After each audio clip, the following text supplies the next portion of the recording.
Friends, welcome back to ప్రభా doubles YouTube channel. ఈరోజు మన లాంగ్ వీడియోలో వంకాయ గొజ్జు ఎలా ప్రిపేర్ చేసుకోవాలో చూద్దాం రండి. కావాల్సిన పదార్థాలు: వంకాయలు బాగా గ్యాస్ పైన కాల్చుకున్నాను, టమోటాలు కానీ కాల్చుకున్నాను, ఎర్రగడ్డ ఇట్లా కాల్చుకోవాలి, మిరపకాయలు వేయించుకోవాలి, పెనుములో కాల్చుకునే చేత కాదు కదా. చింతపండు ఇక్కడ నానబెట్టుకోవాలి. ఇప్పుడు తయారు చేసే విధానం చూద్దాం. ఇక్కడ తుప్పు తీసుకోవాలి, మనం కాల్చుకున్నాం కదా, అన్ని తుప్పు తీసుకొని పెట్టుకోవాలి. వంకాయ బాగా కాల్చినాం కదా, దాన్ని కానీ పైన తుప్పు తీసుకోవాలి, కాల్చిండేది కాల్చి పక్కన పెట్టుకోవాలి. మనము తుప్పు తీసుకొని అంతా మాడి ఉంటుంది కదా, అంతా తుప్పు తీసుకోవాలి బాగా. అలాగే దాంట్లో పుచ్చిపోయిందో లేదని చూసుకొని మనము వంకాయ చూసుకోవాలి. తుప్పు తీసినాక చూపిస్తే ఇప్పుడు తొట్టిమంతా తీసేసుకోవాలి. ఇది రాయలసీమ స్పెషల్ అండి. వంకాయ గొజ్జు ముద్ద అంటే చాలా సూపర్గా ఉంటుంది. మా ఇంట్లో అందరికీ చాలా ఇష్టం వంకాయ గొజ్జు అంటే. అలా తీసుకోవాలి. ఏంటంటే పుచ్చిపోయింటాయి కదా, చూసుకోవాలి కదా, అన్నీ అలాగే చూసుకొని పక్కన పెట్టుకోవాలి. ఇప్పుడు ఎర్రగడ్డ కాల్చుకున్నాం కదా, అది కానీ పైన తుప్పు తీసుకోవాలి. పైన అది మనం కాల్చింటాం కదా, నల్లగా ఉంటుంది. లేకపోతే అదంతా తీసుకోకపోతే అలాగే పిసికితే గొజ్జు అనేది నల్లగా కనిపిస్తుంది. ఇప్పుడు మా చేతులు ఎలా ఉండే చూడండి, నల్లగా అలా కనిపిస్తుంది. మాడిపోయిన వాసన వస్తుంది అలాగే వేస్తే. అందుకని మనం అలా తుప్పు అంతా తీసుకొని మనకి కలర్ఫుల్గా రావాలంటే తుప్పు అంతా తీసేసుకొని బాగా పిసుకోవాలి. చూడండి, అన్నీ ఇలాగే తీసేసుకోవాలి. తుప్పు అంతా వంకాయ బాగా తీసేసుకున్నాను. చూడండి, పుచ్చి పిందెలు ఎచ్చేసుకున్నాను, ఎర్రగడ్డ కానీ తుప్పు తీసేసుకున్నా, టమోటాలు కానీ ఇలాగ తీసుకున్నా. ఇప్పుడు మనం తయారు చేసే విధానం చూద్దాం. ఇప్పుడు రాళ్ళు ఉప్పు వేసుకోవాలి. దాంట్లోకి మనకు తగినంత. మేము ఇక్కడ రాళ్ళు ఉప్పే వాడతాము.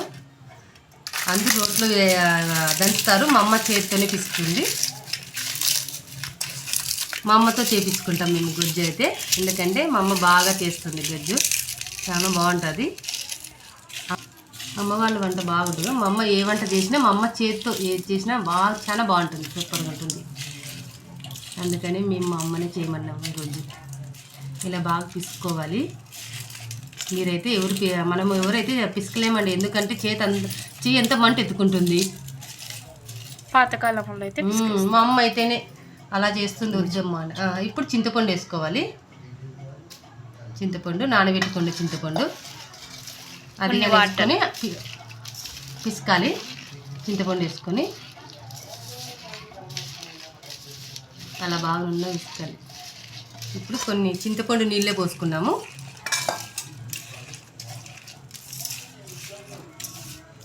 రోల్లో మధ్య నున్న విసికేస్తుంది మా అమ్మ.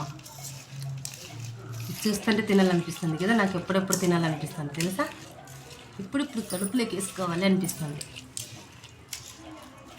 ఇంకా చూసే వాళ్ళకి ఎలా ఉంటుంది, పక్క నేను చూస్తుంటే ఇంక నాకే ఇలాగ అనిపిస్తుంది. మీరు చూస్తే మా వీడియో మీకు ఎలా అనిపిస్తుందో ఇలా ట్రై చేసుకోండి.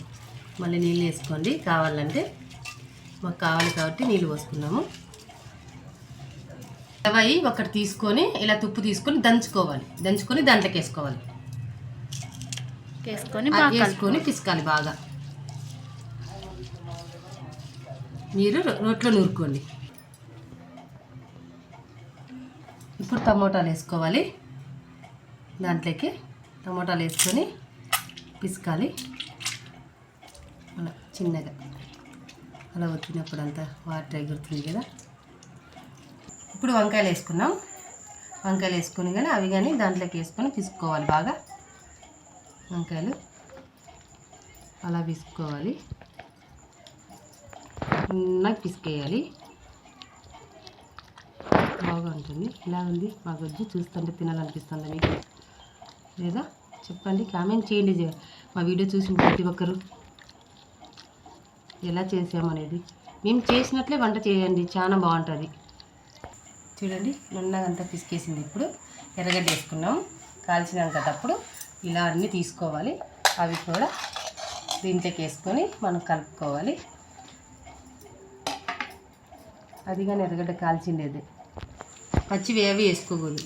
వేడి ముద్ద చేసుకొని ఇలా గొజ్జు విసుకొని తినండి, సూపర్గా ఉంటుంది.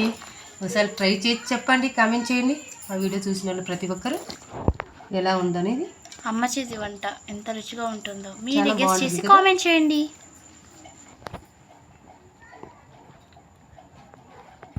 ఈ గొజ్జు అనేది ఎంత జనానికి తెలుసో చెప్పండి కామెంట్ చేసి. చూడండి ఫ్రెండ్స్, మా గొజ్జు అయితే రెడీ అయిపోయింది. ఓకేనా, మేమైతే కుమ్మేస్తాం. Thank you for watching. Bye friends, please like and subscribe.